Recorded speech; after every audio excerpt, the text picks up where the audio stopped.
Unidad didáctica 3. Riesgos para el medio ambiente, buenas prácticas ambientales. En la práctica de la protección vegetal, los métodos de lucha química son los más utilizados. No obstante, no conviene olvidar que una excesiva y a veces incorrecta utilización de estos métodos de control es una de las principales causas de contaminación del medio ambiente y de aparición tanto de problemas de toxicidad en los cultivos como de resistencia en los organismos patógenos.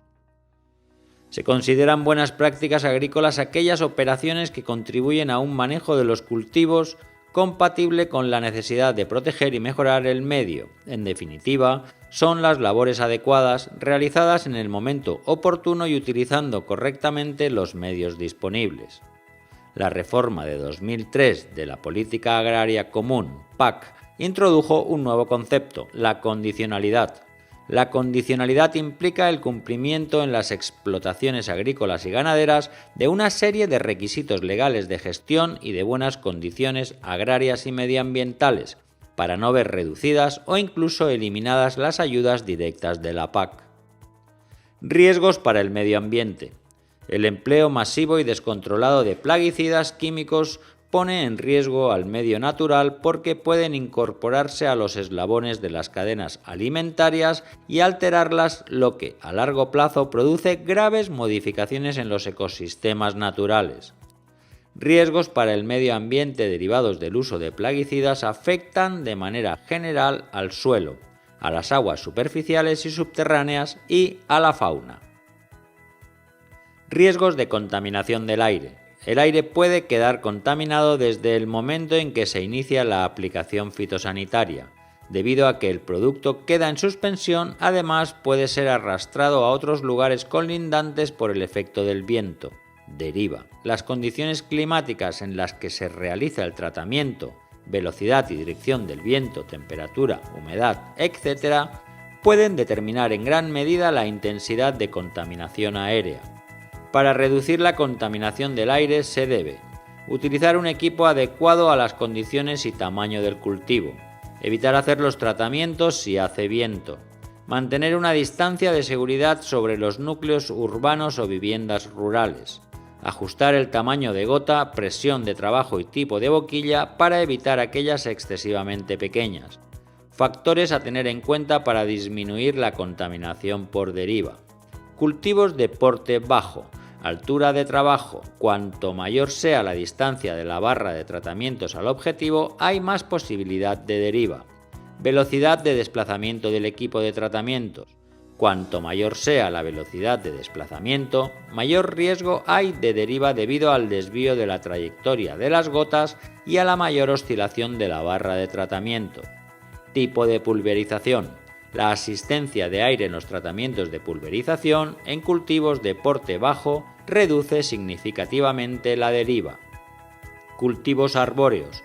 Este tipo de cultivos se ha comprobado que la deriva se reduce a medida que disminuye la velocidad de salida del aire del ventilador, disminuye el caudal de aire del ventilador, aumenta la velocidad de desplazamiento del pulverizador, contrariamente a lo que sucede en cultivos de porte bajo.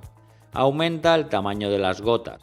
En cultivos en seto, al utilizar deflectores verticales que aproximan la salida del aire al objetivo. Riesgos de contaminación del suelo.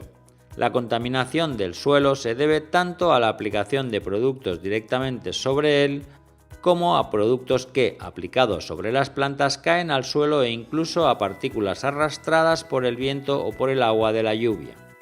En otras ocasiones se produce la contaminación del suelo al verter los sobrantes del caldo de tratamiento durante la limpieza de la maquinaria empleada en la aplicación del plaguicida o bien porque se produzcan pérdidas en dicha maquinaria.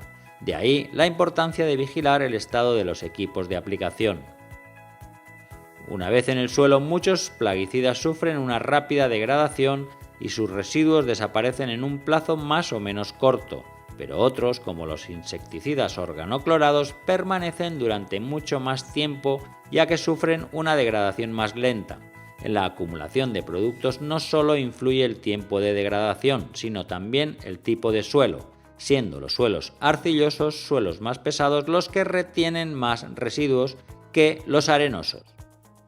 Para reducir la contaminación del suelo es necesario evitar tratamientos en días con viento, aunque éste sea débil, no aplicar más caldo del necesario, ajustar las dosis y la velocidad de aplicación y mantener el equipo en perfectas condiciones. Eliminar los envases usados y sus residuos con criterios de protección del medio ambiente y de acuerdo a las normas legales vigentes. No verter al suelo el caldo sobrante ni el procedente de la limpieza del equipo de aplicación. Riesgos sobre la fauna. Una vez en el suelo, en las aguas superficiales o en las subterráneas, los plaguicidas se incorporan a los animales que viven en ellas y posteriormente a los que se alimentan de estos, y así sucesivamente.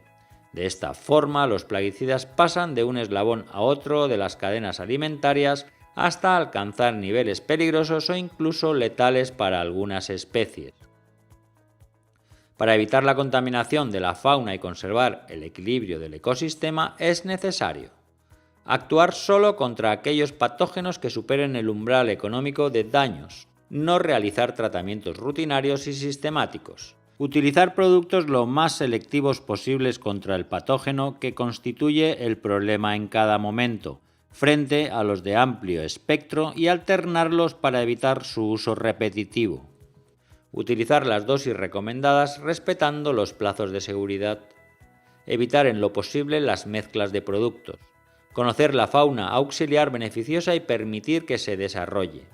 En definitiva, utilizar métodos o estrategias que engloben actuaciones de producción integrada. Riesgos de la contaminación del agua.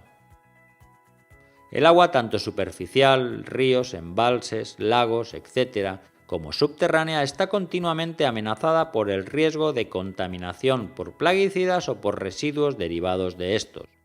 Las aguas superficiales pueden contaminarse de forma directa por el uso de productos destinados a la higiene pública, por ejemplo, los empleados para eliminar larvas de mosquitos o de otros organismos perjudiciales, al realizar tratamiento en grandes superficies agrícolas o simplemente por arrastre con el agua de riego o de lluvia de plaguicidas o de suelo contaminado con estos productos. Cuando el agua de lluvia se infiltra en el suelo pasando desde su superficie a capas más profundas, puede lavar zonas contaminadas y arrastrar residuos. De esta forma, las aguas subterráneas pueden verse contaminadas si los plaguicidas se infiltran, ya que pasan a capas profundas del suelo y de estas a los acuíferos. Independientemente del mecanismo por el que se produzca la contaminación del agua, son indudables las consecuencias directas sobre los animales y las personas, por el consumo directo de agua potencialmente contaminada o simplemente por la ingestión de alimentos vegetales y/o animales previamente afectados. Medidas para disminuir la contaminación del agua. El Real Decreto 1311 del 2012 establece una serie de medidas para evitar la contaminación tanto puntual como difusa de las masas de agua y medidas para evitar la contaminación de las aguas para el consumo humano. Las medidas para evitar la contaminación difusa de las masas de agua la podéis leer en la lectura posterior al vídeo.